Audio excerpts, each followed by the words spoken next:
al Señor, ¿sí?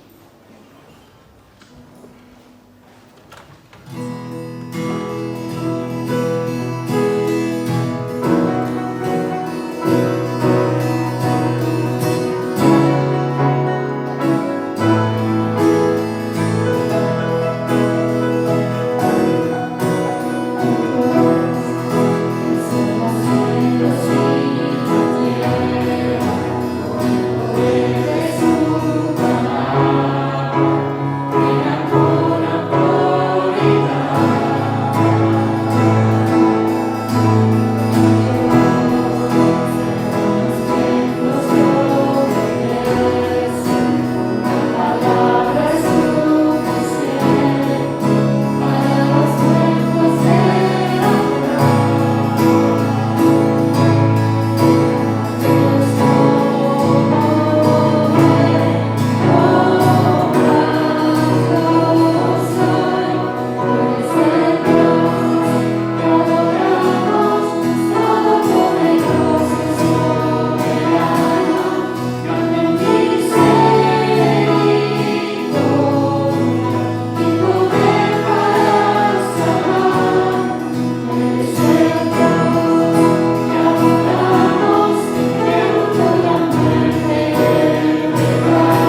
Vamos a estar leyendo de los versículos 9 al 16. ¿Cómo puede el joven llevar una vida íntegra, viviendo conforme a tu palabra? Yo te busco con todo el corazón, no dejes que me desvíe de tus mandamientos. En mi corazón atesoro tus dichos, para no pecar contra ti. Bendito seas, Señor, enséñame tus decretos. Con mis labios he proclamado todos los juicios que has emitido.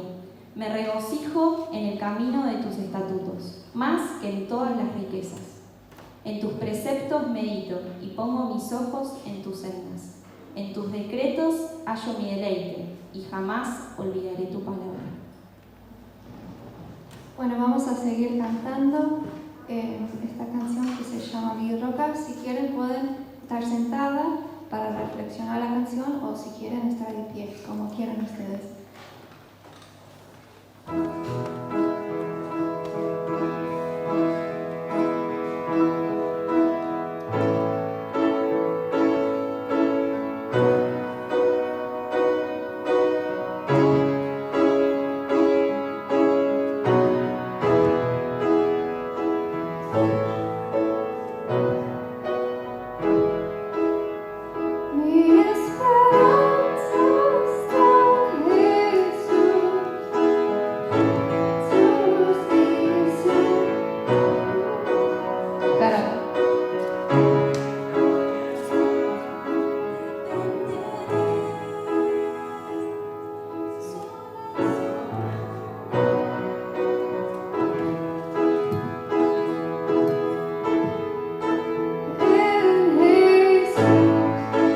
Fue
tenemos el momento de la vida de la iglesia.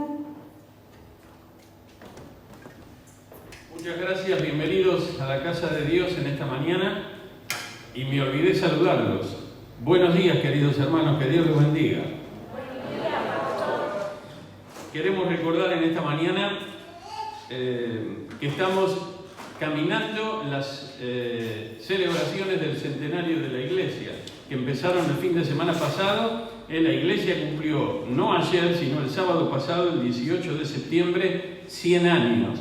Pero en realidad los trabajos misioneros aquí, que dieron origen a la Iglesia hace 100 años, comenzaron casi, en números redondos, hace 110 años, tal vez un poquito más.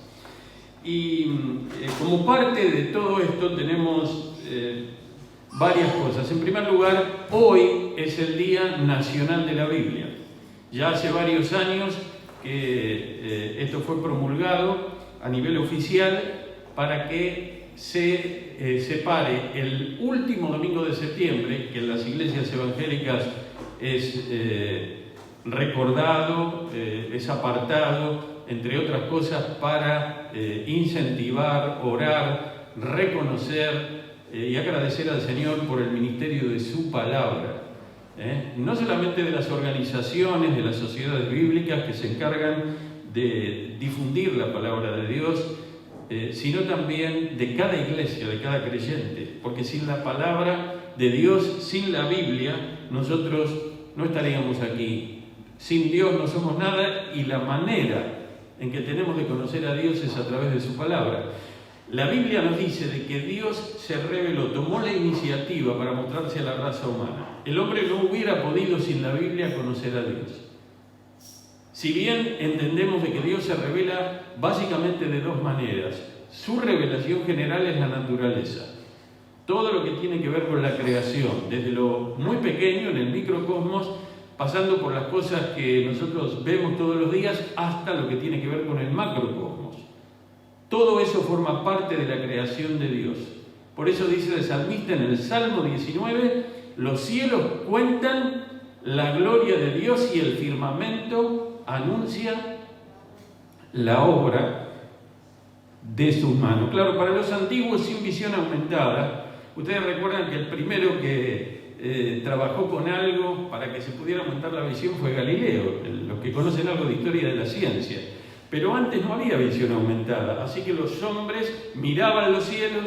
Recuerden que hasta hace pocos siglos atrás, para la humanidad la Tierra no era redonda. Se seguía sosteniendo la idea de que todos los planetas y el Sol y las estrellas giraban alrededor de la Tierra. Eso es lo que se conoce como la teoría geocéntrica, pero finalmente nosotros sabemos que las cosas no son así. Así que hasta ese tiempo la gente salía, miraba los cielos, no tenía tanta posibilidad de ver el microcosmos. Por eso las teorías sobre la materia de los filósofos griegos fueron muy interesantes, pero a medida que la ciencia fue avanzando, que pudo meter con visión aumentada, con los microscopios, meterse en el interior de la materia, entonces uno empezó a comprender y aprender. Cada vez que la humanidad descubre algo más, es fantástico. La ciencia nos acerca a Dios, en lo pequeño y en lo grande. Pero eso es revelación general, no quiero seguir porque me entusiasmo con eso. Está la revelación especial de Dios. La revelación especial de Dios es la Biblia. La Biblia nos muestra qué es lo que Él persiguió cuando nos creó. Es muy interesante, todo esto es fantástico de la creación del universo, pero Dios crea al hombre. Allí está al final del capítulo 1 del Génesis, y está con otro relato en el capítulo 2 de la Biblia, en el capítulo 2 del Génesis. Dios creó al hombre y lo puso en el planeta azul como se conoce ahora.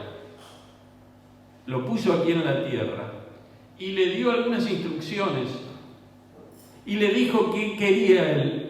El apóstol Pablo nos va a decir que Dios está preparando un pueblo para sí. Dios dio libre albedrío, cosa que muchos filósofos no quieren reconocer. Les molesta porque lo tienen que terminar reconociendo, pero va en colisión con un montón de doctrinas y teorías filosóficas, aún en el día de hoy. Dios nos creó con la posibilidad de elegir libremente. No que Él no conozca el futuro. Él sabe todo lo que vamos a hacer y lo que vamos a elegir, pero la Biblia nos enseña de que Él no influye en nuestras decisiones. Él nos invita a amarlo, Él nos invita a seguirlo. Y todo esto está en su palabra. Y nos amó tanto, nos dio libertad, nos dio libre albedrío, que el hombre se alejó de Dios. La raza humana está lejos de Dios. Pero no solo estuvo lejos en la antigüedad, lo está ahora. Muchas de las situaciones que suceden, cuando la gente dice, ¿por qué el planeta está como está? Ahora está todo el tema de los movimientos verdes, vamos a decirlo así, la ecología, toda la tecnología verde, es decir, cómo trabajar la energía en sus distintas manifestaciones sin perjudicar al planeta. Esto está en la Biblia. Justamente el pecado del hombre es el que hizo que este planeta se contaminara. Y así podemos ir viendo cada detalle. Es la Biblia, la palabra de Dios, es como un espejo. La ley es un espejo porque cuando yo me miro en la ley, estoy pensando en la ley de Moisés, pero puedo aplicar esto a cualquier conjunto de normas.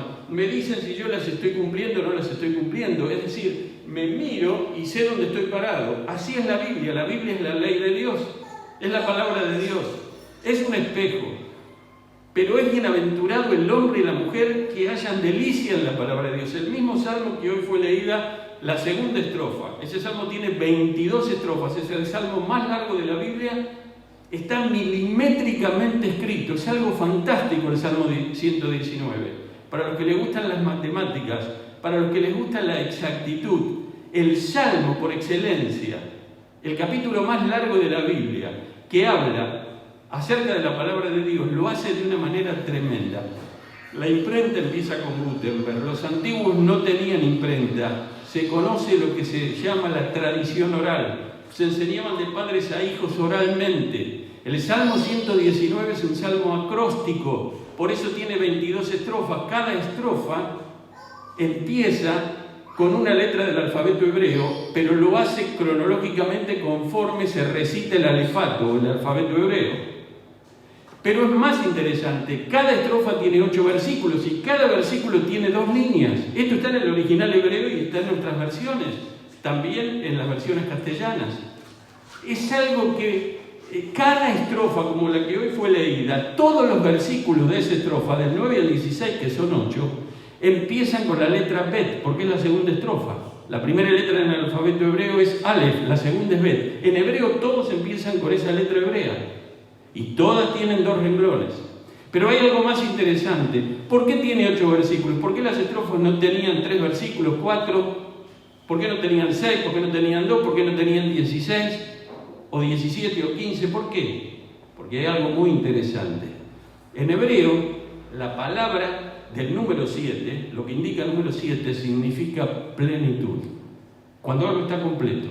Se usa mucho, ustedes saben que el número 7 se conoce como el número perfecto. Está en la palabra de Dios. Hoy estamos y vamos a agradecer al Señor. Yo les he pedido, muchos usan ahora la tablet o el celular, que traigan Biblias.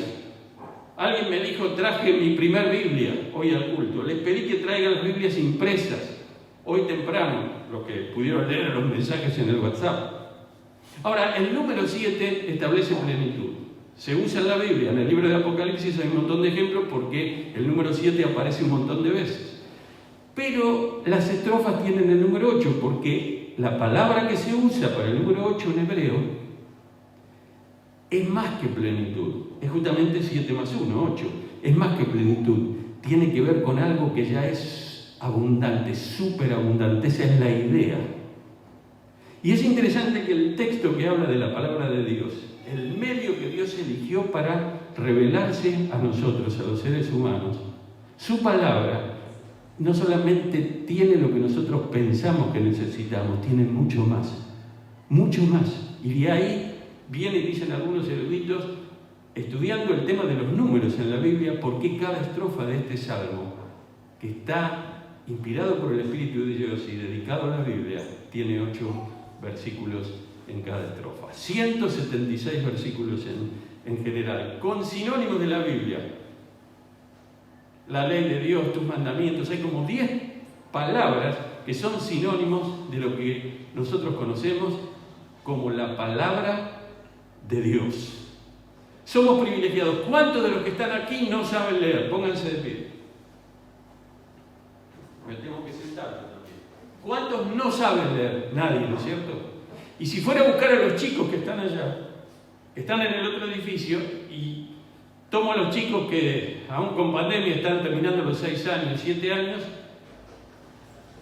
nuestros chicos que están allá, todos saben leer. Es para dar gracias a Dios. Porque el hecho de poder leer,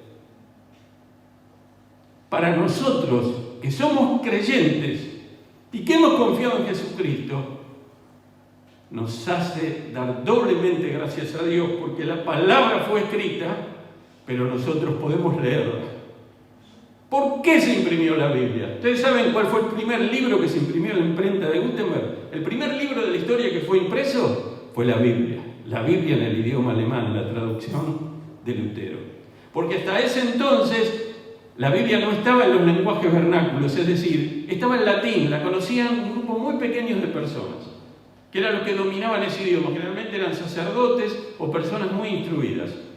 Comprar una copia, como no había imprenta, era manuscrita, salía una fortuna. Entonces no cualquiera podía tenerlo. Los pobres no podían tener una Biblia. Los de clase media o del proletariado no podían tener una Biblia. Era para los reyes, era para los príncipes, era para los condes, era para los duques. Pero cuando la Biblia fue impresa, dio un impulso, un empuje a la obra misionera, que cuando uno estudia la historia de las misiones y cómo el Evangelio se propagó en el mundo y llega a la reforma religiosa, todavía la cosa no iba muy ligero, hasta que finalmente con Guillermo Calley se propaga. Ya para ese entonces había varias traducciones, ya estaba la Reina Valera en castellano, ya un poquito antes estuvo la versión inglesa, y así se fue traduciendo a cada idioma. Hoy la Biblia está traducida a una cantidad de idiomas y dialectos tremenda. 1600, 1700 idiomas, la Biblia completa. El Nuevo Testamento a un montón más, no, más del doble, más. Y porciones del Nuevo Testamento y de algunos salmos están traducidos a un montón de dialectos. La palabra de Dios en cada idioma, para que cada persona la pueda leer. Pero aquí en Caballito, aquí en Buenos Aires, aquí en la Argentina no hay excusa. ¿Saben por qué? Porque no solo tenemos la Biblia en castellano, tenemos 40 o 50 versiones de la Biblia en el idioma castellano. Si bien no de toda la Biblia completa, debemos tener 25 versiones, sí del Nuevo Testamento. Somos privilegiados.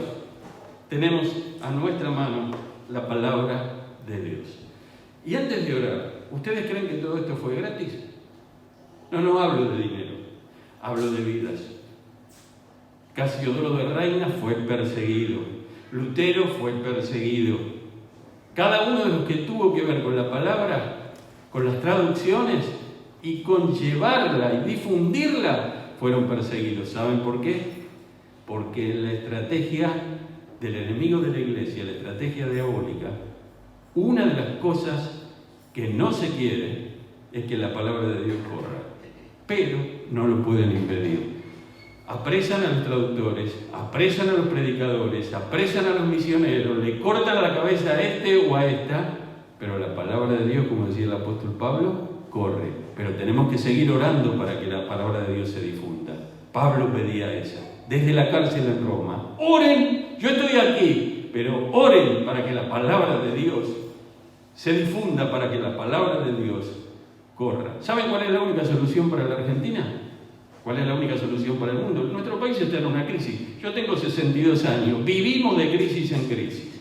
Mi generación es una generación, valga la redundancia, idea crítica. Crítica. Vivimos de crisis en crisis.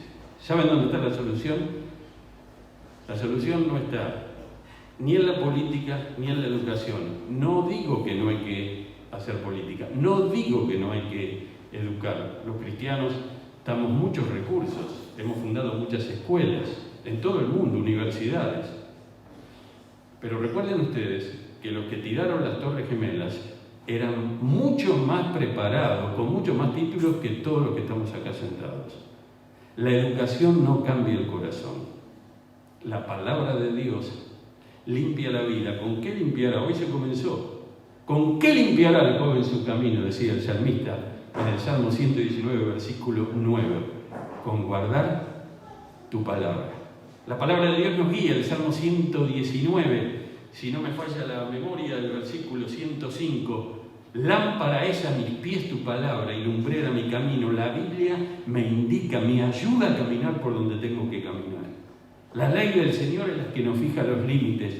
La ley del Señor es la que nos bendice. La ley del Señor es la que nos eleva. La ley del Señor es la que nos pone cerca de Dios para que lo honremos y le adoremos. Pero termino con esto antes de orar.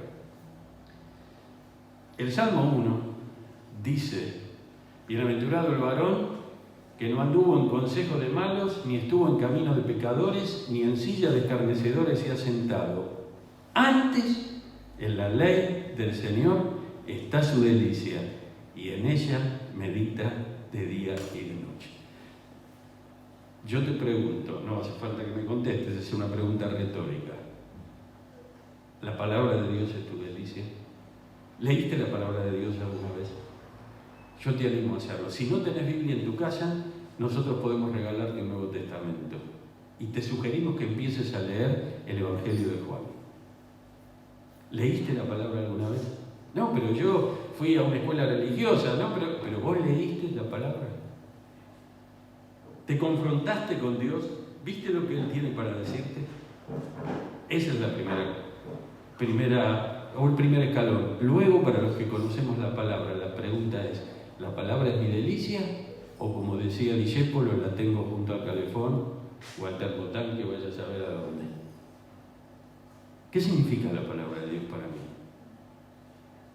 ¿Se acuerdan de Jeremías?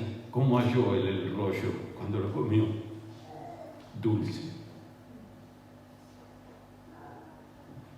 ¿Qué es la palabra de Dios para vos? Acá hay algunos que se van a recibir de médicos, aquí hay profesionales, hay gente que ha leído tanto, aún gente que tiene 20 o 25 años y que ya leyó tantas páginas de tantas cosas en la vida. ¿Qué significa la palabra de Dios? Mi bisabuelo, en cuya casa comenzó esta iglesia, don Máximo Dalve, aquí a unas cuadras, sí, hace 100 años y un poco antes también, era analfabeto. La madre de mi mamá, mi abuela, venida de Galicia, era analfabeta. Conocieron a Jesucristo. Ella no pudo aprender a leer, pero desarrolló la memoria oral de mi abuela de parte de mi padre. A tal punto desarrolló esa memoria que sabía un montón de versículos de memoria. Y cuando la gente llegaba a la sastrería de mi abuelo era un sastre fino, ella le hablaba. Había un médico, el médico de la familia, que se hacía los trajes. Se entraba y se salía a la casa de mis abuelos por la sastrería. Y ella ponía la Biblia así. No la sabía leer. Pero una mujer adulta, y entonces conocía el dibujo de la página y sabría leer los números. Y entonces le ponía el dedo. La Biblia en la vista de su interlocutor o interlocutora, y ella se lo repetía. No hay excusa, hermanos. Ella no podía leer, la Biblia fue su delicia. Mi bisabuelo era analfabeto, aprendió a leer de grande aquí el italiano, don Máximo Davio. ¿Saben por qué? Porque él quería leer la Biblia. Y escribía con errores de ortografía, pero él quería leer la Biblia y aprendió a leer. Y llegó a predicar, a pararse en un púlpito en una plaza, y llegó a poner la Reina Valera 1909 y después y leerla y poder dar testimonio. Es tu delicia la palabra. Vamos a ponernos de pie.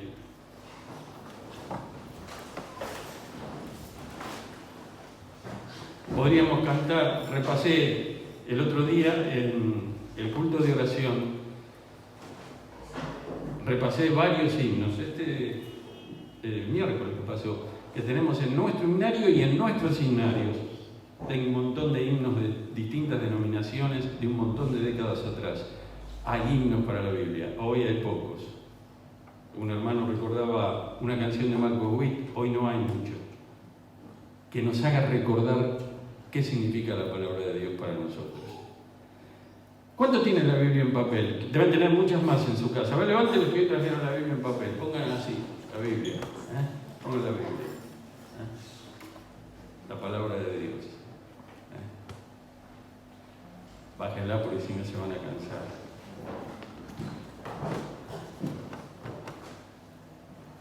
Señor, gracias que sabemos leer y escribir en el idioma castellano.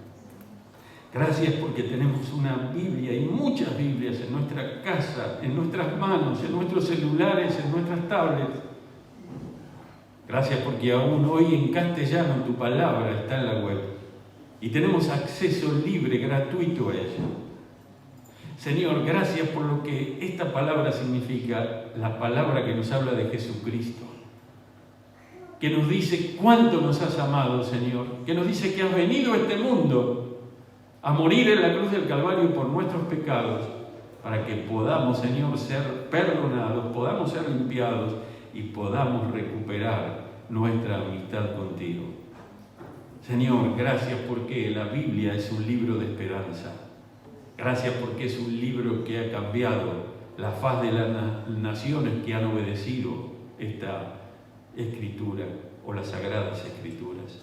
Oh Señor, haz que para nosotros esta palabra sea una delicia. Haz que podamos meditarla, que no pase día en que haya porciones de tu palabra girando en nuestra cabeza, alimentando nuestra vida espiritual y capacitándonos para ser de bendición a aquellos que nos rodean. Señor, gracias porque esta palabra nos ayuda a ser mujeres y hombres de paz, que tanto necesita el mundo. Oh Señor, haz que tu palabra corra en nuestra ciudad, en nuestro barrio y en toda la nación. Gracias, Señor, por revelarte tan claramente a nosotros. Gracias por amarnos. Gracias por tomar la iniciativa. Te honramos en esta mañana y te adoramos en el nombre precioso de Jesús. Amén. Tomen asiento. Rápidamente decirles que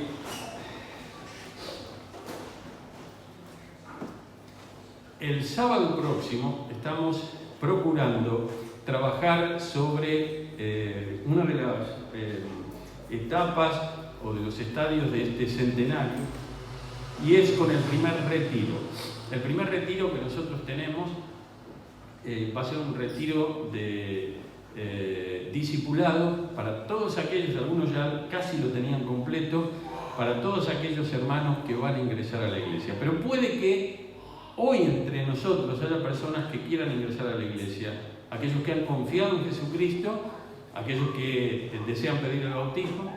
Muchos habían pedido el bautismo y íbamos a tener bautismos el último domingo de marzo del 2020.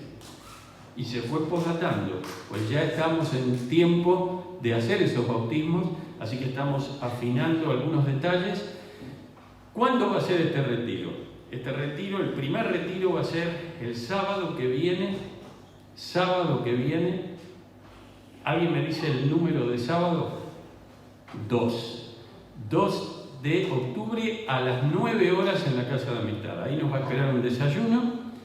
Allí vamos a trabajar hasta las 12:30 y vamos a tener un break en el medio y cada uno después saldrá para almorzar a su casa. Pero vamos a trabajar 3 horas y media con este retiro, no solamente de manera teórica, sino también trabajando grupalmente y con algunos de los aspectos prácticos que tienen que ver con nuestro testimonio, preparándonos para el ingreso a la iglesia, algunos para ser bautizados y otros para ingresar dando testimonio, ya que vienen de otras iglesias, de otros países, ya han sido bautizados y han sido miembros de otras iglesias, y aquí los vamos a recibir entonces con todo cariño y con todo amor. Tenemos 2 confirmados y casi 3, pero es porque vuestro servidor tomó la iniciativa, pero es imposible tomar la iniciativa con todos, porque siempre alguno va a quedar en el camino, no se puede. Así que les ruego, y los que vean el video luego a la tarde, que por favor se anoten. Lo pueden hacer escribiendo a Rodolfo, le pueden escribir a Derek, le pueden escribir a Mariela, Ambrosio, me pueden escribir a mí, a mi celular. Creo que los que están internados los que tienen trabajo el sábado, los que tienen algún compromiso, digamos, inevitable, está bien, vamos a ver de hacer algo más adelante, pero una de las características de la Biblia es que nos ayuda a ordenarnos. Y la palabra de Dios nos dice o nos lleva a pensar quién es Dios para nosotros. Porque yo sé lo que pasa, estamos en un mundo tan complicado. Antes había pandemia, ahora sigue la pandemia, pero se va recuperando la normalidad. Limpia la agenda. Lo que vale encuentra lugar en la vida. Lo que vale encuentra lugar. Y esto empalmo con otra cosa. Recuerden, el sábado 2 de octubre, anótense porque tenemos que preparar el desayuno y los materiales. Lo vamos a hacer en casa de amistad, vénganse con el barbijo. Tenemos armado el equipo, son mesas individuales. Tenemos, en cada mesa va a haber un disperse. Este es de alcohol líquido, pero hay de alcohol en gel. Este es líquido, pero el otro es de alcohol en gel. Y vamos a participar entonces con toda alegría. ¿Se acuerdan lo que dije hace, no sé, 15 días o 3 semanas? De la misma manera, si uno se ordena, cuando les pregunté, los hice entrar como el mejor ese día, porque empecé a preguntar quién tenía celular y todo, tengo celular. ¿Quién tiene computadora ahora? Yo tengo computadora acá. Y cuando le dije, ¿por qué no se conecta al culto de oración? Y entonces quedó un silencio ahí. Pero esa semana tuvimos el doble de gente. Pero ya el miércoles que siguió, el anterior, a pesar de ser el primer miércoles de todo el año del centenario, otra vez muchos no se pudieron conectar. Lo digo así, no se pudieron conectar. Pero yo les digo, ¿cómo la iglesia va a crecer? ¿Cómo tu vida va a crecer? Por un lado, si no hay delicia en la palabra y si no hay delicia en la oración. ¿Cómo vamos a hacerlo? Yo les invito a todos los que puedan, pongan ahí su alarma, pónganlo, no sé si lo tienen en la heladera, en el celular, en la computadora, en el calendario del Google, no sé cómo, pero recuerden, el miércoles nos estamos reuniendo a las 8 para dar tiempo que todos lleguen a su casa y entonces aprovechemos. La idea es que en algún momento nos reunamos acá, pero no me digan, no, yo no me conecto porque me quiero, no me digan así. Porque si el 95% de la iglesia tiene la computadora, la cosa, yo te pregunto, ¿no te podés conectar si estás en tu casa y decís que vas a venir acá? No es así. Ya soy grande yo. Entonces ustedes mediten y traten de reservar el miércoles para poder orar y clamar al Señor. Vamos a ver ahora, y yo termino mi parte, un PowerPoint que le voy a pedir al hermano Derek y a Fernando que nos presenten, que luego nos va a servir también cuando cerremos el mensaje de esta mañana. Es sobre nuestra obra misionera en La Boca, en el barrio de La Boca, aquí en la ciudad autónoma de Buenos Aires.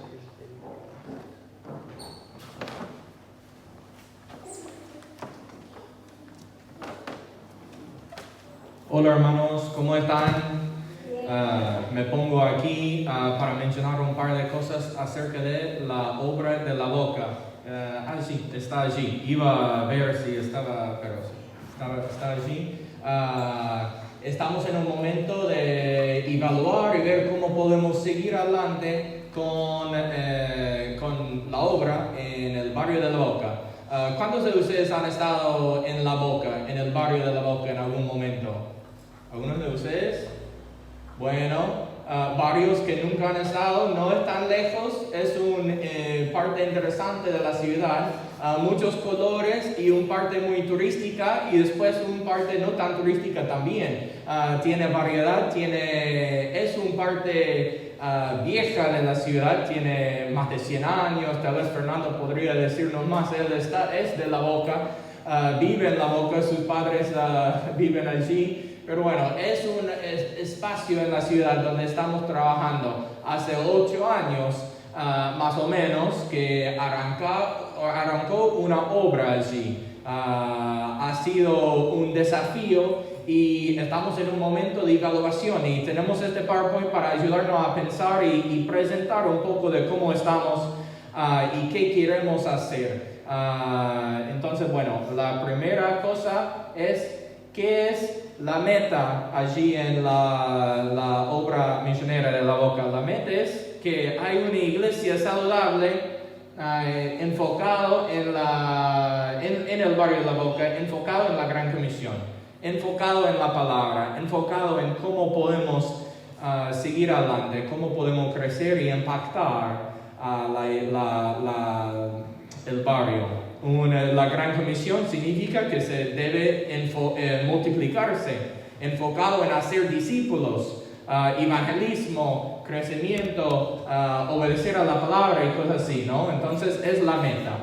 Bueno, la próxima espacio es evaluación. No voy a leer todo lo que está allí, pero ojalá que me permiten ser muy directo y honesto con esta parte de evaluación de cómo estamos en este momento en la obra.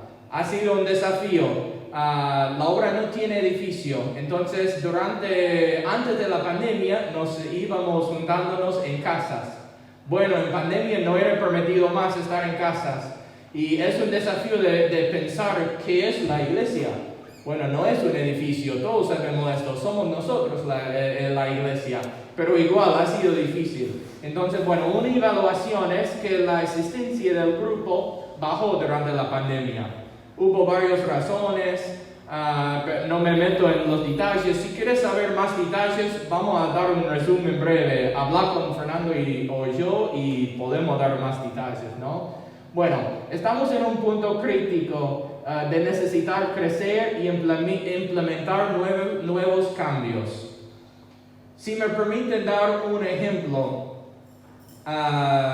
voy a darlo. Bueno, es como un océano, ¿no? Un mar grande y la obra es pequeño. Es como no estamos en un barco, estamos en una balsa, ¿no? Es una balsa la palabra, ¿no? En español que es una barco pequeñito, ¿no?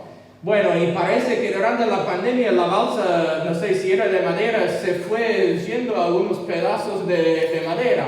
Entonces, ¿cómo puede seguir yendo adelante, creciendo en una balsa que parece que, bueno, no sé si tiene la potencial de seguir flotando y seguir adelante? Un poco directo el ejemplo, ¿no? Entonces, tuvimos una conversación, Fer y yo, hace un par de meses. ¿Vale la pena seguir remando, seguir forzándonos mucho y parecer que estamos justo casi ni flotando? Entonces, tiramos la toalla, ¿qué hacemos? Le dije que iba a ser directo, perdón. Y decidimos que no podemos tirar la toalla. ¿Por qué? Porque ¿qué tal de las personas que viven allí, que necesitan el Evangelio? La gente que necesita al Señor. Es urgente el mensaje. Es tan importante que seguimos adelante, que no sentimos que es el momento de tirar la toalla y ir feliz a otra iglesia. Venir aquí y olvidar del barrio. No sentimos que es el momento, no podemos. Pero significa, siendo honestos, que necesitamos cambios, necesitamos ayuda, necesitamos la guía del Señor en las cosas. Entonces la evaluación nos llevaba a eso, de no podemos seguir como estamos, con pocos recursos humanos, remando en dulce de leche o en la balsa que está medio no flotando, pero queremos seguir adelante y queremos que Dios nos ayude a poder ver cómo hacerlo y con quién hacerlo. Entonces, bueno, necesitamos colaboración y compromiso de las dos direcciones, a nivel organizacional y con participantes del grupo. Estamos necesitando cambios internos adentro del grupo y externos, ayuda y apoyo de afuera. Es lo que hemos dicho en la evaluación. Tenemos unos cambios propuestos. Queremos como reorganizar la obra un poco. Uno es en grupos pequeños. Ya hemos rehecho los grupos. Tenemos grupos de WhatsApp leyendo la Biblia juntos. Fer está en un grupo, Audrey y yo en el otro, animando a los hermanos que seguimos adelante. Una reunión cada semana es lo que queremos hacer con nuestros grupos pequeños, animándoles a seguir adelante. Es un parte interno de grupos pequeños. El primer parte del cambio propuestos. Voy a ir al próximo, que habla de reuniones generales. Hoy en día tenemos reuniones cada 2 domingos en persona, en una plaza. Estamos en la Plaza Mateo y estamos evaluando cómo poder seguir adelante. Corto plazo, estamos en una plaza, en una cafetería.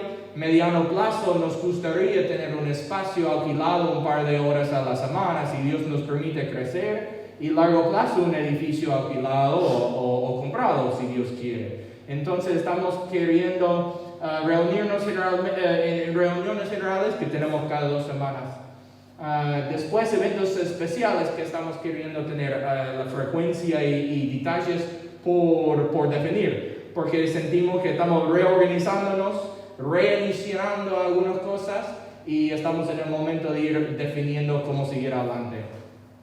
Bueno, podemos seguir adelante en colaboración.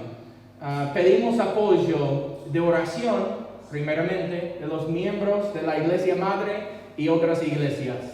Después, si algunos quieren colaborar y ayudar en alguna reunión general o evento especial, que nos avisa y veremos cómo insertar la ayuda y apoyo de los hermanos de la Iglesia Madre y de otras iglesias. Allí es un mapa, Cabellito, La Boca. La Boca tiene una población de aproximadamente 50,000 habitantes, un barrio distinto con muchas necesidades físicas, emocionales, espirituales. Bueno, peticiones de oración. Vamos a cerrar con eso y voy a pedir que Fer ore para La Boca. En resumen, quería pedir que estén orando, quería presentar la evaluación, que estamos en un momento difícil, un momento de necesitar cambiar y necesitar seguir adelante, necesitando más apoyo de la Iglesia Madre, de otras iglesias, y que Dios nos guía y que nos ayude en todo. Y bueno, sí, vení, yo leo eso y después Fer va a orar. Que Dios impacte el barrio a través de vidas cambiadas por el Evangelio. Queremos que Dios obra en el barrio de La Boca. Segunda, por los miembros de la obra misionera, para crecer espiritualmente y poder avanzar creciendo como grupo hacia la meta de tener una iglesia saludable enfocada en la Gran Comisión, y que Dios guíe la futura participación y colaboración del grupo. Entonces estamos pidiendo eso. Después de la evaluación de ver que tenemos que cambiar, tenemos que seguir adelante, el mensaje del Evangelio es urgente, tenemos que seguir adelante, colaborando, trabajando en el barrio de La Boca. Entonces pido que oren por nosotros. Pueden prometerme que van a orar, pueden orar para nosotros, es la primera cosa, que oren. Y a través de la oración, que Dios convence a unos, que Dios toca corazones de cómo podemos seguir adelante, quién puede colaborar, ayudar, y que nos ayuda a ver cómo seguir adelante hacia la meta. No vale la pena decir que bueno, es difícil, vamos a dejar de hacerlo. No es la respuesta que sentimos del Señor en este momento. Sentimos que debemos seguir adelante y avanzando hasta lo que Él quiere para nosotros. Entonces vamos a orar. No sé si Fernando quiere decir algo. Un comentario más de Fernando y oremos. Buenos días, hermanos. Mi nombre es Fernando, soy parte de la obra misionera La Boca. Quería complementar un poquito el discurso de Derek y más que nada pasarlo desde primera persona, ¿no?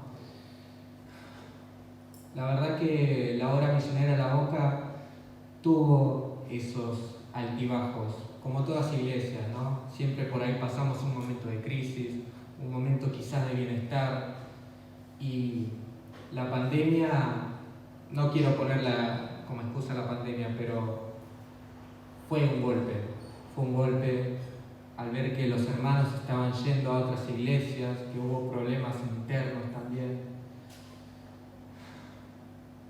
Desde primera persona yo sentí cansancio, desesperación. ¿Qué hacemos? ¿Qué hacemos con la obra misionera de La Boca? ¿Cómo avanzamos? ¿Qué cambio tenemos que hacer? De ese cansancio recuerdo mucho el pasaje de Isaías 40, del 28 al 31, que dice: ¿no habían escuchado? El Señor es el Dios eterno, el creador del confín de la tierra. No se cansa ni se fatiga, y no hay quien supere su entendimiento. Le da fuerza a los cansados, incrementa el poder de los débiles. Incluso los jóvenes se cansan y se fatigan, los muchachos a veces se tropiezan y caen, pero aquellos que creen en el Señor renovarán sus fuerzas, alzarán sus alas como águilas, correrán y no se fatigarán, caminarán y no se cansarán. Entonces, agarrando de ese versículo, Dios nos da fuerza para continuar su obra. No somos la iglesia no somos la iglesia del caballito, de la boca, del bolsón, somos la iglesia. Entonces los animo a estar orando por todas las iglesias, no solamente por la obra misionera de la boca. Y si el Señor toca tu corazón, algún día habla con nosotros, con Derek o conmigo, y podemos ver cómo podemos estar colaborando y ayudándonos unos a otros. Así que oramos, hermanos. Señor, te queremos dar gracias, Señor, porque tú siempre escuchas nuestra oración, Señor. Tú siempre estás ahí en medio de nosotros. Te pido que nos des fuerza, Señor, que este cansancio se vaya y que podamos impulsar tu obra, mi Señor, que es la más grande de todo el mundo, Señor. Danos fuerzas para seguir adelante con la obra misionera a la boca, con los hermanos, que no nos cansemos, que sigamos, Señor, creciendo como hermanos, unos a otros, animándonos unos a otros, Señor. Te quiero pedir por todos estos cambios que hicimos con Derek, que la iglesia nos acompañe, Señor, y que podamos alcanzar el objetivo, que es la evangelización de la Gran Comisión, Señor. Te queremos pedir por cada uno de estos hermanos, Señor, y que podamos seguir adelante en el nombre precioso de Jesús. Amén.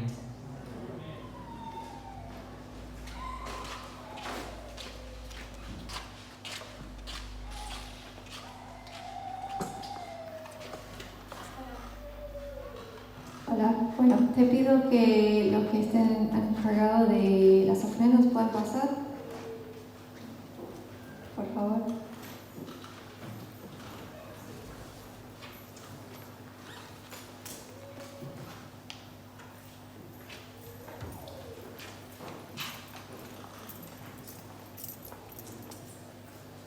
Y oramos por la ofrenda. Querido Dios, te damos gracias por ese día, gracias por la oportunidad de estar acá, y te pido de que podamos usar estos recursos para su gloria, para que más gente le pueda conocer. En el nombre de Jesucristo oramos. Amén.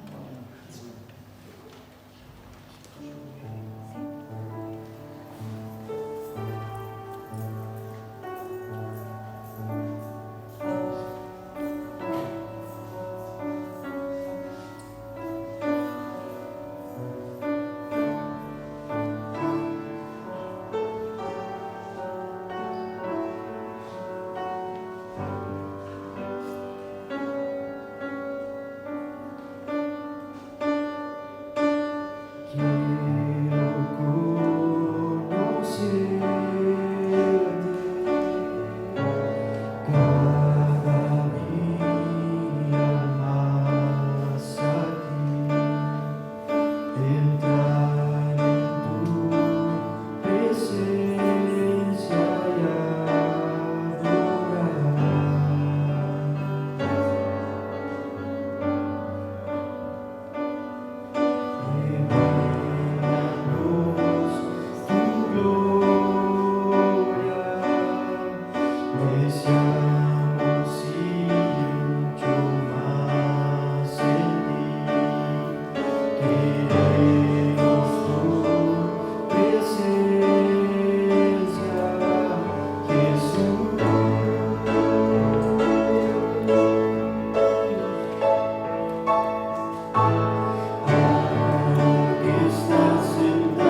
Al que está sentado en el trono.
Si pueden abrir el libro de los Hechos de los Apóstoles en su Biblia o en su Nuevo Testamento en el capítulo 6, capítulo corto. Mientras ustedes buscan, tuve el privilegio, muchos no, pero algunos estuvieron orando, yo les pedí que oraran, de visitar la iglesia bautista en Devoto. La iglesia está a 2 cuadras de la plaza y 2 cuadras de la cárcel, justo en el medio. Y yo no lo conocía el lugar, así que fue una bendición poder estar allí con los hermanos en la reunión de entre semana. Había un lindo grupo de hermanos, teniendo en cuenta de que algunos llegaban también con cara de cansado de los trabajos, ¿no es cierto?, de las tareas, pero pudimos tener un lindo momento. Y ayer fue una jornada muy interesante, porque siempre estamos orando con los pastores de aquí de la capital federal, así que me levanté, depende del Zoom, es el Zoom de nuestra iglesia, así que ahí dimos la entrada y pudimos orar al Señor. Tuvimos un grupo de 7 pastores orando ayer, y luego estuve participando de un presbiterio por Zoom para un pastor flamante, bueno, todavía no, pero va a ser ordenado en la iglesia bautista de Ranela. En esa iglesia fue un tiempo el pastor Ricardo Rizzo, que seguramente va a escuchar este culto por YouTube en esta tarde. Así que pudimos estar también, y terminé más o menos al mediodía, con todas estas posibilidades o actividades, pero son de bendición. Estar en un presbiterio siempre es de bendición, y también orar por las iglesias y por el país, por el mundo. Eso estamos haciendo desde fines de marzo del 2020 a la fecha, todas las semanas, con un grupo de pastores de la capital. Dice así la palabra de Dios, capítulo 6. En aquellos días, bueno, en los días del libro de los Hechos, para situarnos rápido históricamente, Jesús había muerto en la cruz, había sido sepultado al tercer día, resucitó el domingo, y luego habían pasado 40 días de pruebas indubitables donde el Cristo resucitado se presentó a sus discípulos, ascendió a los cielos desde las colinas de Betania. 10 días después de ascender a los cielos, 50 días después de su resurrección, el Espíritu Santo desciende a la iglesia en Pentecostés para cumplir la promesa de Jesús, que se queden en Jerusalén, no se vayan, esperando la promesa del Padre. Y habían pasado semanas, algunos meses, muy poco. Después de Pentecostés, la iglesia empieza a cobrar velocidad porque el Señor ya no estaba, pero el Espíritu Santo estaba con ellos. Y dice el escritor de este libro, inspirado por el Espíritu Santo, los libros de la Biblia lo escribieron hombres, pero no es un libro común porque está inspirado por el Espíritu Santo de Dios, que ellos estaban llenos del Espíritu Santo. Así pasó con Pedro, así pasó con Juan, pasó con los apóstoles y con algunos líderes de la iglesia, como veremos en esta mañana. En aquellos días, al aumentar el número de los discípulos, quiere decir que la obra estaba creciendo, se quejaron los judíos de habla griega contra los de habla aramea, de que sus viudas eran desatendidas en la distribución diaria de los alimentos. Así que los 12 reunieron a toda la multitud de discípulos y les dijeron: no está bien que nosotros los apóstoles descuidemos el ministerio de la palabra para servir a las mesas. Hermanos y hermanas, escojan de entre ustedes a 7 hombres de buena reputación, llenos del Espíritu y de sabiduría, para encargarles esta responsabilidad. Así que nosotros nos dedicaremos de lleno a la oración y al ministerio de la palabra. Esta propuesta agradó a toda la asamblea. Escogieron a Esteban, hombre lleno de fe y del Espíritu Santo, y a Felipe, y a Prócoro, a Nicanor, a Timón, a Parmenas y a Nicolás, un prosélito de Antioquía. Los presentaron a los apóstoles, quienes oraron y les impusieron las manos. Y la palabra de Dios se difundía. El número de los discípulos aumentaba considerablemente en Jerusalén, e incluso muchos de los sacerdotes obedecían a la fe. Esteban uno de los que se menciona en el versículo 5, el primero, hombre lleno de la gracia y del poder de Dios, hacía grandes prodigios y señales milagrosas entre el pueblo. Con él se pusieron a discutir ciertos individuos de la sinagoga llamada de los libertos, donde había judíos de Cirene y de Alejandría, de Cilicia y de la provincia de Asia. Como no podían hacer frente a la sabiduría ni al espíritu con que hablaba Esteban, instigaron a unos hombres a decir: hemos oído a Esteban blasfemar contra Moisés y contra Dios. Agitaron al pueblo, a los ancianos y a los maestros de la ley. Se apoderaron de Esteban y lo llevaron ante el consejo, ante el Sanedrín. Presentaron testigos falsos que declararon: este hombre no deja de hablar contra este santo lugar y contra la ley. Le hemos oído decir que este Jesús de Nazaret destruirá este lugar y cambiará las tradiciones que nos dejó Moisés.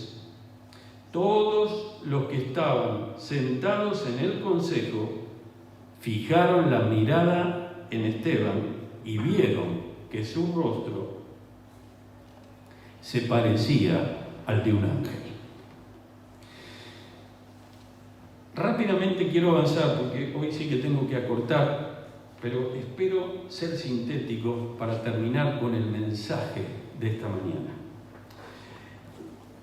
Había aquí una disputa que se presentó en la iglesia. La iglesia venía bien, venía creciendo, hacía poquito que estaba, o que Jesús había ascendido a los cielos, como ya anticipé, así que ellos, Pedro había predicado en Pentecostés, se había convertido gente, en el capítulo 4 Pedro fue llevado preso, en el 5 pasó lo mismo, pero salieron en libertad y ellos confrontaron con el consejo, con el Sanedrín de los judíos, que tenía mucho poder. No tenía poder para matar como James Bond, entre comillas, pero sí ellos, sacando eso, prácticamente tenían poder para todo.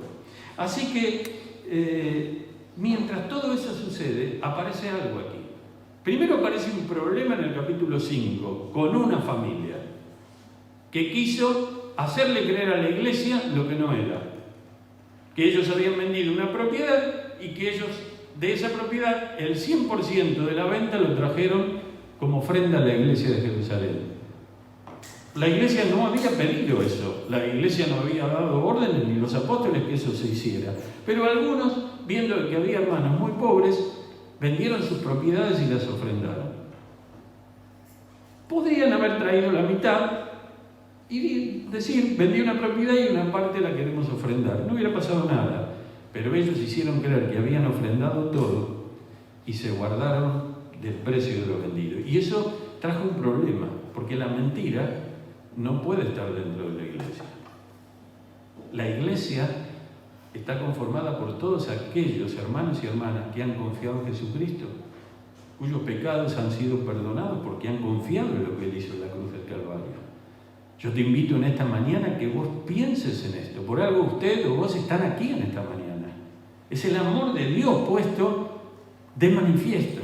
Así que todos estos, que primero eran 120, dice este libro que hemos leído al comienzo, pero que luego empezó a crecer, porque la gente se convertía. ¿Qué quiere decir que se convertía? Obedecía a la propuesta de Dios. Venía arrepintiéndose de sus pecados y confiaban que Jesucristo fue enviado para ocupar el lugar de ellos, de cada uno de nosotros, en la cruz del Calvario, para pagar nuestra deuda de pecado con Dios.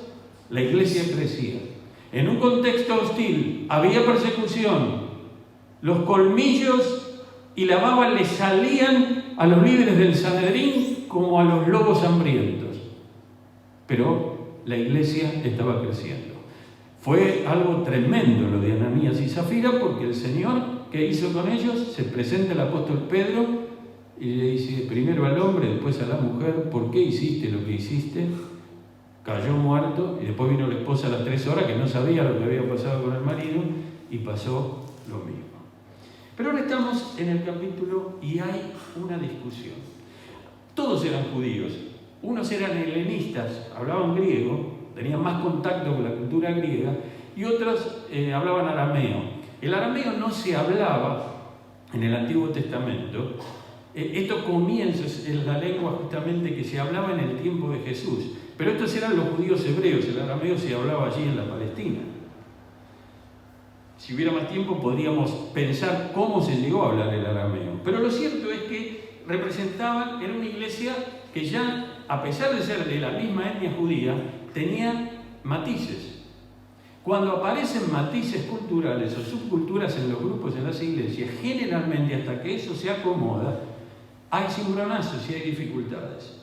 La obra tuvo dificultades desde el comienzo. Nunca hay que asustarse de las dificultades. No hay que asustarse, pero hay que saber encarar las dificultades.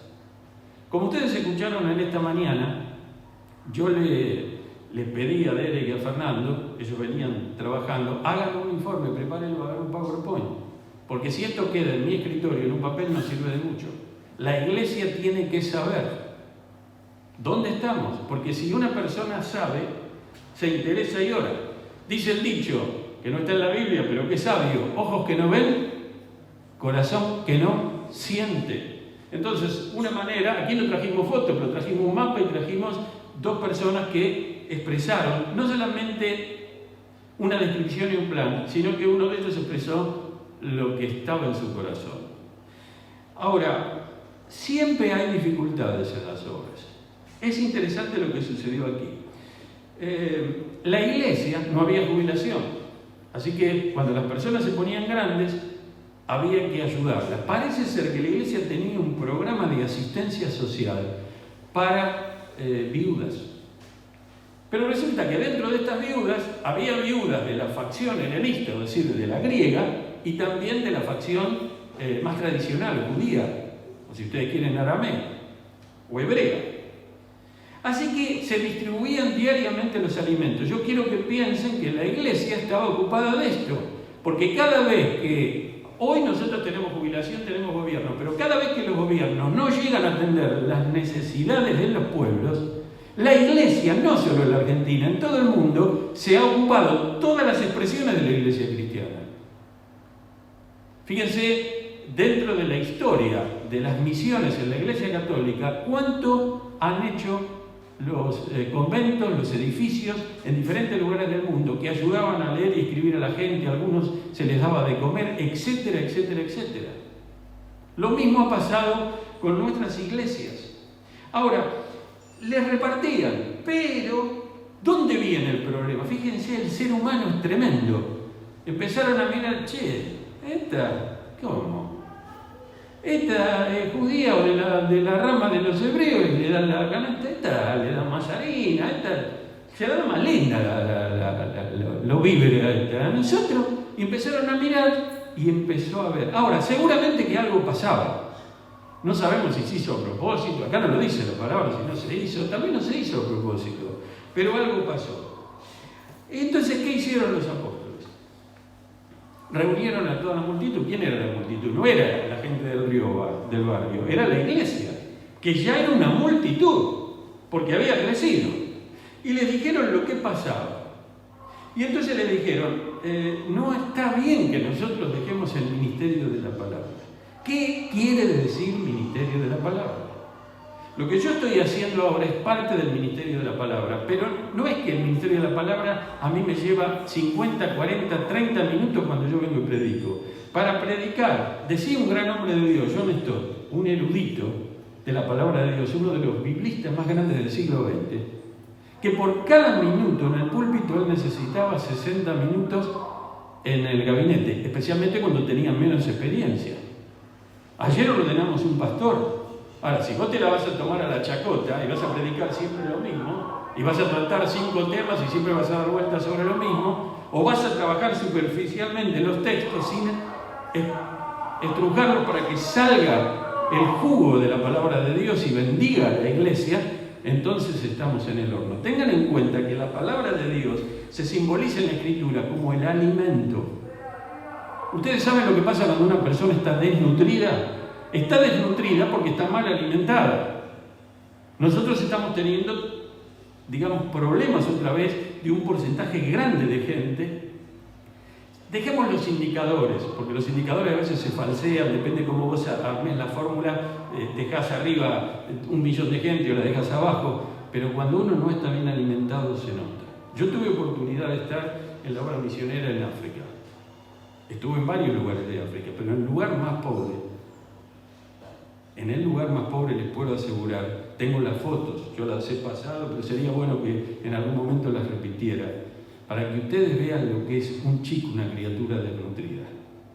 Una criatura desnutrida es alguien que empieza a cambiar su fisonomía, se cuentan todas las costillas, pero lo que yo no sabía hasta verlo en África en aquella oportunidad es que se deforma la cara, un ojo se baja, la nariz se corre, ya es piel y hueso, la pancita llena de parásitos.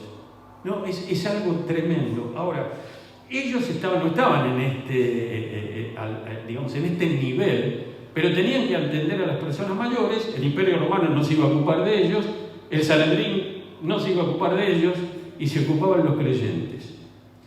Entonces, en el ministerio, los apóstoles dijeron, si nosotros nos ponemos a hacer esto, no podemos hacer lo otro, o por lo menos le vamos a quitar un montón de tiempo.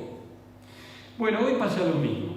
Hay hermanos, el pastor es un ministro de la palabra, porque no puede haber muchos hermanos en la iglesia y no todos son ministros de la palabra, pero un pastor tiene que ser ministro de la palabra. Dios, fíjense que se le llama también en la Escritura el ministerio de la palabra. Ayer yo le decía, los hermanos me dieron el privilegio de presidir el presbiterio, yo al candidato no lo conocía.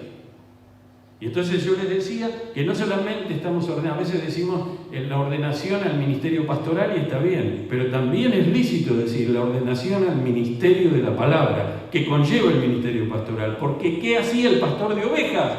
Llevaba las ovejas a buenos campos para que las ovejas se alimentaran. ¿Qué tiene que hacer el ministerio de la palabra? Llevarla a buenos pastos que están en la palabra de Dios, está llena de buenos pastos, para que la iglesia, para que los creyentes sean alimentados. O servimos a las mesas, o servimos a la palabra, o no vamos a hacer bien ninguna de las dos cosas. Entonces ellos les proponen un procedimiento, un plan. Escojan ustedes 7 hombres de buen testimonio, llenos del Espíritu Santo y de sabiduría, para que se puedan encargar de esto. Y agradó la propuesta a la multitud. Y la multitud, la iglesia, eligió a los hermanos.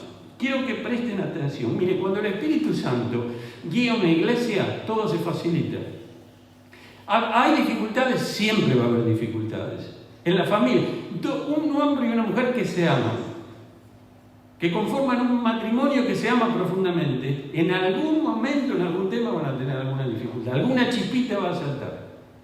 Donde hay relacionamiento humano, siempre puede haber una fricción. Las iglesias están conformadas por personas, no son robots. No es que cuando nos convertimos a Jesucristo perdemos la personalidad. Eso es una secta, en la iglesia no.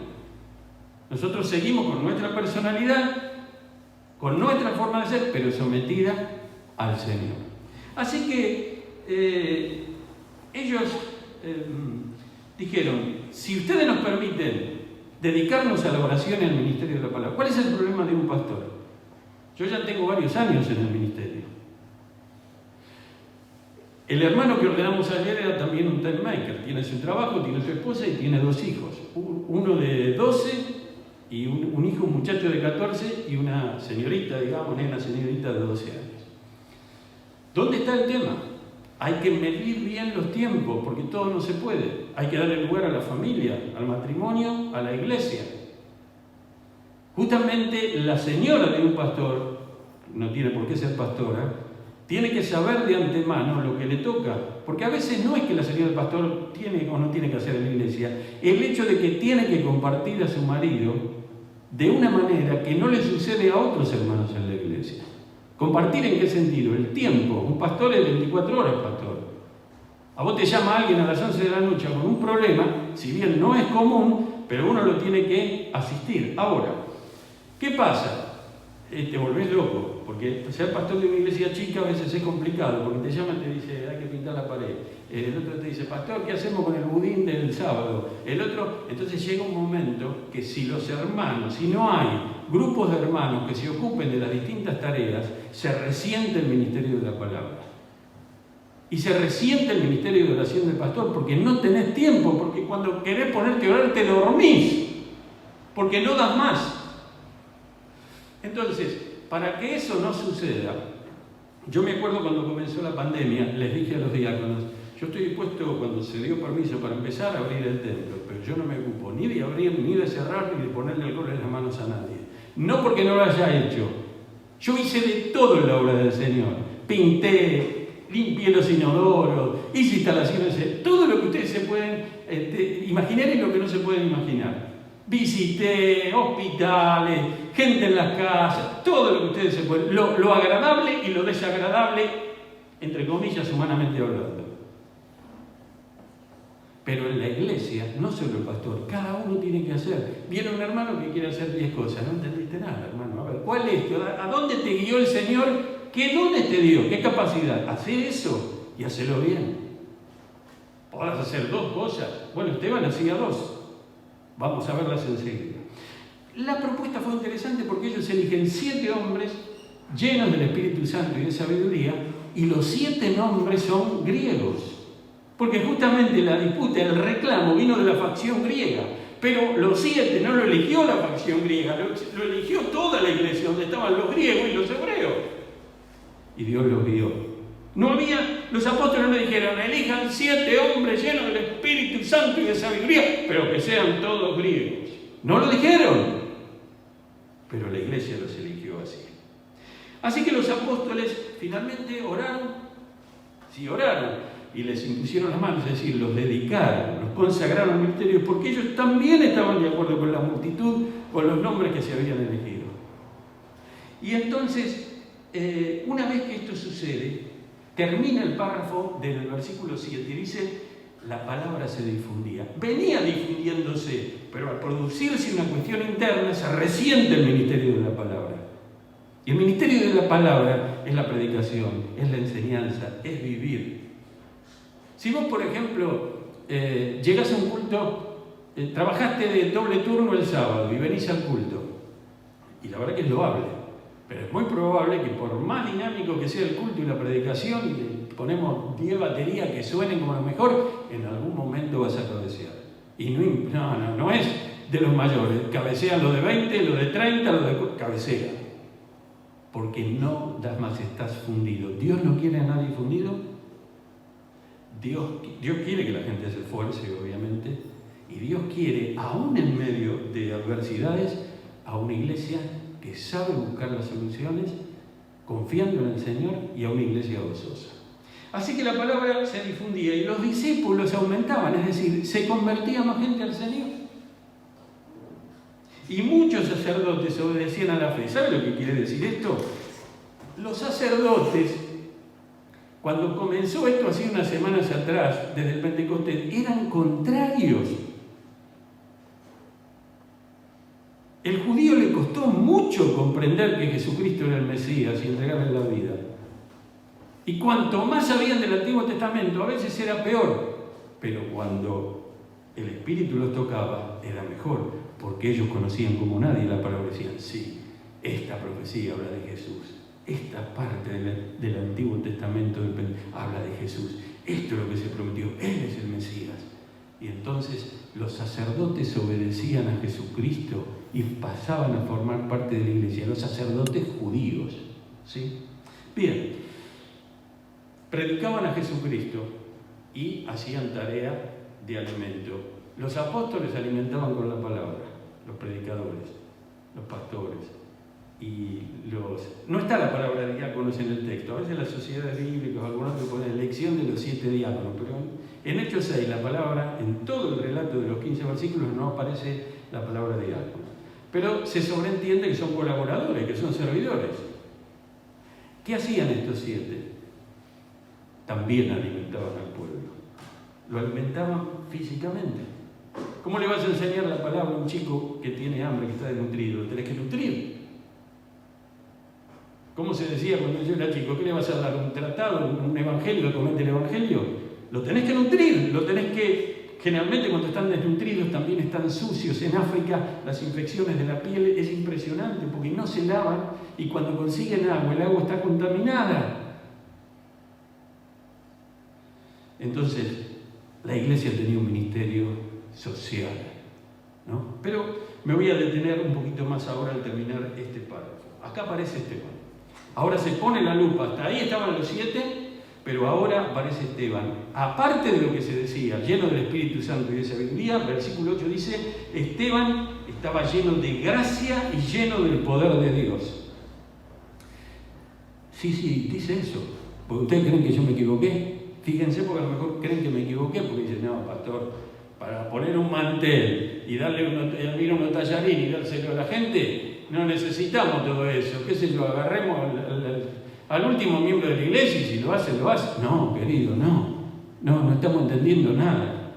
Cada tarea en la obra de Dios es algo importante. Cada tarea merece lo mejor. Cada miembro de la iglesia debería estar lleno con el Espíritu Santo de Dios. La Biblia nos dice que Dios nos ha dado dones a cada uno de nosotros. Tenemos que ejercer esos dones de la mejor manera, con sabiduría, con gracia, y permitir que el poder de Dios, que el amor de Dios fluya a través de nuestras vidas. Ahora, dice que hacía grandes prodigios y señales milagrosas entre el pueblo. Subrayen esa parte, después me voy a detener. Hacía, ¿sí? ¿Qué sucede? Cada vez que alguien quiere honrar a Jesucristo con su servicio y su trabajo, bajan los ángeles y le dan un diploma. Le dice, por ser un servidor, una servidora fiel, los cielos te coronan y acá firmado por Dios te traemos un diploma. Lo único que te lo tenés que enmarcar vos porque no costaba mucho traerlo así. Y vos te pones un cuadro y te lo pones ahí en tu comedor. No. Todo lo contrario. Cada vez que queremos servir a Jesucristo con toda lealtad, con todo fervor, cada vez que queremos estar más cerca del corazón de Dios para hacer su voluntad, aparecen las dificultades. Esto es así, en el Nuevo Testamento y en toda la historia. ¿Pero saben por qué es así? Porque nosotros somos seguidores de Jesucristo. Y la Biblia dice que Jesucristo nos dejó ejemplo para que sigamos sus pisadas. Y el mismo Señor Jesucristo, en el Evangelio nos dice, si me persiguieron a mí, que soy el Señor y Maestro, ¿cómo no lo van a perseguir a ustedes? Si persiguieron, yo se lo digo como en romance porteño, si persiguieron al número 1, al number 1, ¿cómo no van a perseguir a nosotros que somos sus seguidores? Entonces, la sinagoga de los libertos, se llamaba así, era una de las sinagogas. Recuerden ustedes que en el Antiguo Testamento ustedes no van a encontrar ninguna sinagoga, estaba en pie el templo. Cuando son llevados cautivos, comienza el tema de la sinagoga. ¿Cuándo surge la sinagoga? Entre el cierre del Antiguo Testamento y el comienzo del Nuevo, con los Evangelios, en esos 400 años de silencio. Ustedes abren el Nuevo Testamento, en los Evangelios, y encontramos la palabra sinagoga. Pero cuando ustedes cierran Malaquías, la palabra no estaba. Surgió ahí en el medio. Una de estas se llamaba de los libertos, que estaba allí, y había allí en la zona de Jerusalén, y había judíos de Cirene, que habían estado. Los judíos son todos descendientes de madre judía, de otros judíos, pero que seguramente ellos habían vivido un tiempo, sus familias se habían trasladado a esos lugares, de Cirene, de Alejandría, de Cilicia y de la provincia romana de Asia, básicamente sería lo que hoy es Turquía. Entonces, había algo que ellos no comulgaban. No estaban de acuerdo con Esteban porque no estaban de acuerdo. Y Esteban hablaba, y Esteban hacía, y ellos no podían resistir la sabiduría y el espíritu de Esteban. Desde el punto de vista del ejercicio, escuchen esto, él no era apóstol, pero él hacía y hablaba. Se movía, accionaba y predicaba. Su sabiduría y el espíritu con que lo hacía eran invencibles. Y como no pudieron, ¿qué hacen las personas cuando no pueden contra la idea de otro? Si a mí no me gusta, tiene razón, pero a mí no me gusta. Entonces optan por la violencia. Así que instigaron a unos hombres a mentir diciendo, hemos oído a Esteban blasfemar contra Moisés y contra Dios. Cuando Jesús fue juzgado, 3 juicios romanos y 3 juicios judíos, esa noche del jueves al viernes, finalmente a Jesús lo condenaron, pero hubo mentiras en el medio. El proceso no fue un proceso limpio. Resulta que a Esteban le hicieron lo mismo. Trajeron testigos falsos. ¿Y qué decían los testigos falsos? Nosotros los escuchamos blasfemar contra Moisés y contra Dios. Yo los invito a ustedes. El domingo que viene toca el capítulo 7, el mensaje, ¿no? Yo los invito a leer en su casa el capítulo 7, el mensaje de Esteban. Lejos estaba en Esteban blasfemar contra Moisés y contra Dios. Todo lo contrario, no se olviden que Esteban también era judío.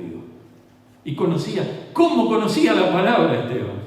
No era un apóstol, pero era un predicador. Felipe, otro de los 7, también era un predicador. ¿Cómo conocían la palabra de Dios?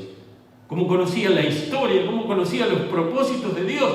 ¿Cómo conocían el desarrollo del plan de Dios en todo el Antiguo Testamento? ¿Cómo estaba enfocado en la obra de Jesucristo, del Mesías? Pero instigaron a algunos para que mintieran. Claro, agitaron al pueblo, soliviantaron, decía otra de las versiones, y entonces estaba el pueblo, agitaron al pueblo, a los ancianos y a los maestros de la ley. Esto, junto con los sacerdotes, conformaban el Sanedrín. Se apoderaron de Esteban, lo tomaron y lo llevaron al Sanedrín, al consejo. Otro más que era llevado ante las autoridades. Pero fíjense lo que pasó. El versículo 13 dice que hubo más testigos falsos y más mentiras. Yo puse así, mentiras. Ahora, ¿pero cómo mentiras, pastor? Este hombre estaba lleno del Espíritu Santo, lleno de gracia. El poder de Dios fluía a través de él, hacía señales y milagros poderosos. ¿Cómo puede ser? Y ahí viene el tema. ¿Cómo puede ser que Dios haya permitido esto? Si esto sucedió y está en la Biblia, la voluntad permisiva de Dios está presente. Dios lo permitió. ¿Por qué Dios permite que asesinen a un misionero? ¿Por qué Dios permitió que asesinaran a los 5 misioneros y a los 5 hombres entre los Aucas hace algunas décadas atrás? Aquí en nuestro continente, en Centroamérica, ¿por qué? ¿Qué es lo que sucede? Dios tiene un propósito. Ayer estaba pensando en algo. Hacía mucho tiempo que no salíamos a comer, porque desde el marzo del 2020 no salimos a comer a ningún lado. Entonces estaba tan lindo el sol y tengo esa necesidad de ver el campo, de estar un poco en el sol, y le digo, quiero ver hasta el horizonte, no quiero ver más cemento, necesito estar unas horas. Bueno, no podíamos hacer eso, así que le dije a mi esposa, y estaba Juan, Felipe estaba en un picnic, y mis hijas con su esposo, cada uno haciendo sus cosas. Así que, ¿por qué no vamos a algún lado y buscamos y comemos algo y venimos? Cuando llego al lugar, me viene algo. Yo no iba, digo, ahora cuando vaya a ese lugar voy a pensar en esto, ¿no? Y miré a la gente que estaba ahí comiendo. Y dije, pensar que aquí hay muchos que vienen a pasar un momento de esparcimiento, que vienen para pasarla bien, pero que creen que tienen que aprovechar en esta vida, darse todos los gustos, porque una vez que esta vida se acabe, se acabó todo. Y entonces esa idea me giró en la cabeza. No le dije nada ni a mi esposa ni a Juan, yo tenía esa idea en la cabeza. Y eso me pegó. ¿Ustedes creen que si Esteban hubiera amado esta vida, se hubiera consagrado totalmente a servir a Jesucristo? Yo quiero que piensen una cosa. Esteban, y ya estoy avanzando prácticamente, pincelé todo el pasaje, tuvo que luchar contra esta gente porque ellos no querían que se cambiaran las tradiciones. Ellos querían que las cosas siguieran como estaban. Nada de Jesús. Sigamos con el judaísmo tradicional. Ahora, querían seguir con lo suyo. ¿A dónde iban? Dentro del Sanedrín, los líderes, que eran todas las familias sacerdotales, estaban también los maestros de la ley, estaban también los ancianos. Ellos eran saduceos, los líderes. Los saduceos no creen en la resurrección. Hoy hay judíos, yo tuve oportunidad por cuestiones comerciales de hablar con judíos. Con uno me hice un viaje, iba a dar unas charlas de lo que, digamos, profesionales, del tema eléctrico, y entonces fui con uno de los dueños, un socio de una empresa, judío. Yo sabía que él, el hermano era judío, el otro socio que no era hermano también era judío, y entonces, como teníamos que hacer, íbamos a un pueblo de Córdoba, tenía 600 kilómetros, yo ya venía orando y digo, ¿cómo no le voy a hablar? Tengo 600 kilómetros, voy sentado al lado del tipo, y si no le hablo. Así que llegó el momento y le hablé. Le fui hablando, fui amasando la conversación. Y entonces, él me dice en un momento, es que yo no creo que haya nada después de esta vida, judío. Entonces yo le pregunté si había leído el Antiguo Testamento, y yo, judío, como se dice, nominal, es judío, pero la verdad que sabía mucho más yo o cualquiera de ustedes acerca del judaísmo que leen la Biblia, el Antiguo Testamento, que... ¿Y cómo? Y si vos no crees que hay nada después, ¿cómo podés vivir? Le digo yo. Pues dice, yo vivo, nosotros nos proyectamos en la vida de nuestros hijos. Yo no voy a vivir, vivirán mis hijos. Y entonces yo le dije, vos sabés que así pensaban los saduceos. Él no sabía, era judío. Así pensaban los saduceos. Ahora, iglesia, yo voy terminando este mensaje. Lo primero que nosotros podemos apreciar y ver aquí es que Esteban no solamente realizó aquello para lo cual fue elegido por la iglesia, y si lo eligió la iglesia guiada por Dios, lo eligió Dios. Esteban era un hombre de acción, hacía, se movía, servía las mesas. Yo creo que servir las mesas no habría 7 viudas. Él estaba en un ministerio de administración con los otros 7, había otro que ayudaría. Pero aparte, él estaba entre el pueblo. Si Esteban se hubiera quedado haciendo su ministerio solamente con las viudas, probablemente no hubiera tenido problemas, ni lo hubieran asesinado, no lo hubieran lapidado, no lo hubieran apedreado. Pero él decidió hacer su tarea administrativa y hacer lo que todo creyente tiene que hacer, comunicar a Jesucristo. Él tenía un anhelo tremendo de llevar el Evangelio. Nuestra iglesia, cada iglesia, la cristiandad, necesita ministros de la palabra y necesita ministros, no porque estoy hablando a nivel, el ministro de la palabra no es un profesional. Cuando te dicen te recibiste de pastor, no te recibiste nada de pastor, es un rol, no es un título. Necesitamos también hombres y mujeres que sean personas que sirvan al Señor, pero que no dejen nunca de dar testimonio por el Señor. ¿Ven cómo es el diablo? Estoy en el clima del mensaje, estoy cerrando, miren. Bombardeo. A Esteban le tiraban con piedra, a nosotros nos tiran con celulares. Ahora, Esteban era un hombre de acción. Él hizo cosas, pero ¿dónde hizo las cosas? ¿Dónde se movió con el testimonio? ¿Dónde él mostró los milagros? Porque él, atender la administración, tal vez no era ningún milagro atender la administración. Sería algún milagro si había que darle de comer a 1000 y había comida para 200. ¿Qué pasó en la historia? Y la gente se pone de rodillas y te tocan el timbre, te mandan y aparece la comida. Porque Dios es el Dios de los imposibles. A mí personalmente no me asusta escuchar todo lo que yo escuché hoy de la boca. A mí no me asusta. A mí puede apenarme saber que Dios puede hacer cosas con situaciones muchísimo peores como lo ha hecho en la historia. El tema es que nosotros lo creamos y el tema es que nosotros estemos dispuestos a estar entre el pueblo. Esteban no se quedaba sentado, entre comillas, en un salón. Él administraba, después salía y hablaba y hacía, iba donde estaba la necesidad. ¿Cómo la gente sabía que estaba lleno del Espíritu Santo? Su tarea la hacía como el mejor, para lo cual, para eso la iglesia lo había designado, pero también era un predicador. Y entonces, él se movía y allí le aparecieron las dificultades, allí le aparecieron los problemas. ¿Qué es lo que nosotros necesitamos? Nosotros necesitamos, fíjense, esto habla justamente de los que van a ser los servidores, los diáconos, pero esto sirve para todos los hermanos en todos los roles y en todas las cosas. Si tu vida cristiana es venir, ahora que hay presencialidad al templo, y sentarte y mirar y escuchar, mi madre te diría, no entendiste nada. ¿Por qué estos retiros de discipulado? Espero en este año hacer retiros para todos, no solo para los que se van a bautizar.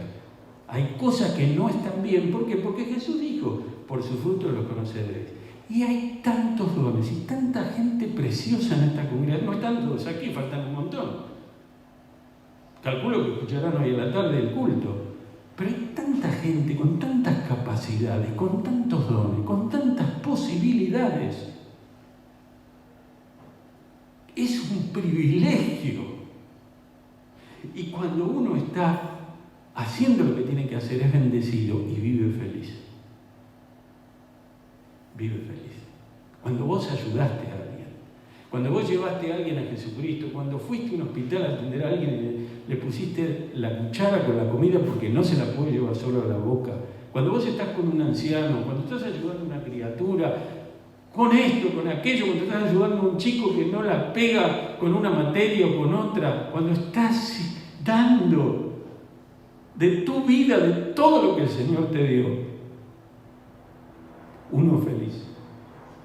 No feliz porque el otro tenga una necesidad. Todos quisiéramos que nadie tenga necesidad. Por eso dice la palabra, más bienaventurada cosa es dar que recibir. Y termino con esto. ¿Saben por qué no querían ellos saber nada con Jesús? Primero, para guardar su statu quo. Segundo, porque estaban obstinados con guardar su tradición. Lucas 19:14 dice algo muy interesante. Está inmerso en un pasaje, pero esto le pasaba a ellos, pero sus súbditos lo odiaban y mandaron tras él una delegación a decir, no queremos que esté a este por rey. Y eso es lo que les pasaba a estos. No querían a Jesús por rey. No querían a Jesús como Señor de sus vidas. Y hoy pasa así. ¿Qué va a pasar con tu vida? ¿Lo vas a querer a Jesús como el Rey de tu vida? ¿Como el Señor de tu vida? ¿Como el Salvador de tu vida? ¿O no lo vas a querer? Tenés libre albedrío, lo dije al principio. ¿Qué cosa? La sinagoga de los libertos, ¿no? ¿De los libertos de qué? Podían hacer lo que querían y de hecho eligieron no seguir a Jesús, pero se equivocaron, fueron más allá. Les molestaba el mensaje. ¿Por qué pasa que si sucede algo en una cuadra, si un vecino hace una fiesta y tira todos los fuegos artificiales que se le ocurre, probablemente no pasa nada? La iglesia pone a un tipo a tocar la trompeta en la puerta y probablemente alguno te denuncie. ¿Pero saben por qué es? ¿Saben quién está? No, dice, fue el don Manuel de enfrente. No, no hay ningún don Manuel, no es un ejemplo. No fue don Manuel. Es el enemigo de la iglesia de Dios.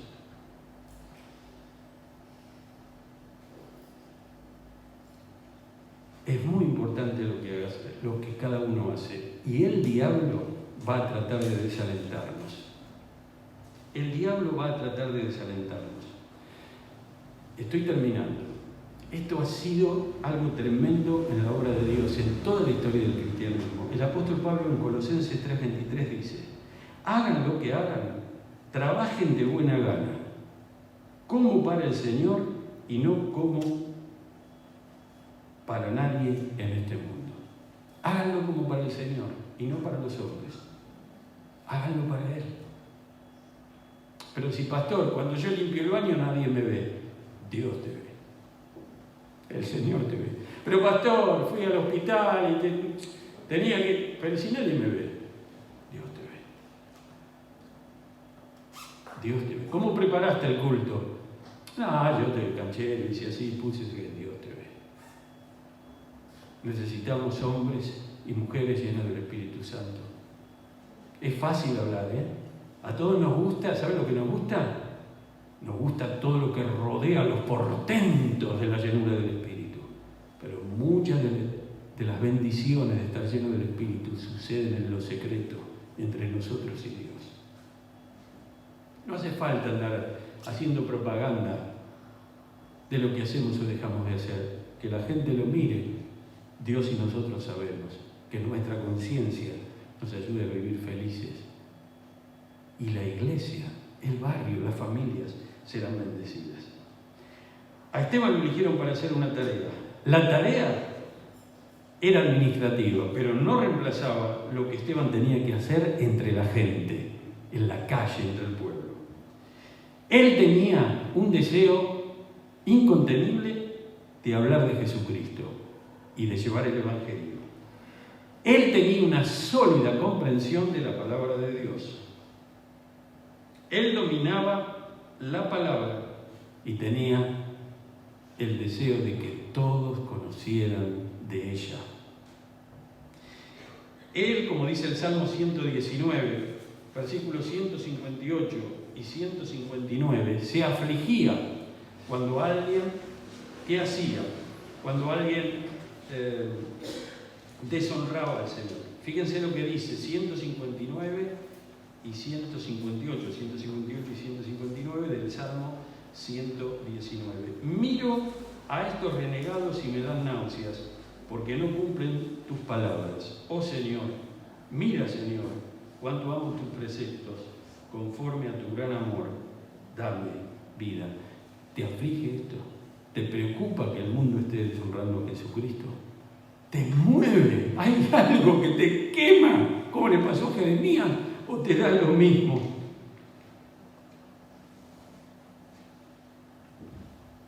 Jesús los mandó de dos en dos. ¿Cómo entrenó? Mateo capítulo 10, los tomó de dos en dos, los 70, y los mandó. Pero termino con esto. Los líderes no son solamente líderes teóricos, líderes que enseñan en un pizarrón o en una computadora. El líder, el que discipula, el que atiende, es el que tiene que dar el ejemplo. En el capítulo 11, versículo 1 de Mateo, dice que Jesús mismo fue a dar testimonio a los pueblos. Él mismo lo hizo. Fueron siervos, conocían la palabra. Esteban estaba involucrado en la batalla permanentemente. Testificaron por Cristo. Establecieron creyentes, entrenaron hermanos y hermanas para la obra del ministerio y entrenaron líderes. ¿Cómo pudieron hacer esto? Porque cada uno estaba haciendo la tarea para la cual Dios la llamó. Feliz la iglesia que tiene un ministerio de la palabra sólido, que tiene la oración de sus pastores en forma continua, pero también feliz la iglesia y feliz los pastores o el pastor que tienen una iglesia que entiende, que disfruta de lo que significa servir a Jesucristo, servir al prójimo y valorar las oportunidades y los dones que Dios nos ha dado. Padre, bendice tu palabra. Bendice tu palabra, Señor. Dale fruto a esta palabra. No solo para los que están aquí ahora, sino para todos los que la escuchen por YouTube. En el nombre de Jesucristo. Amén.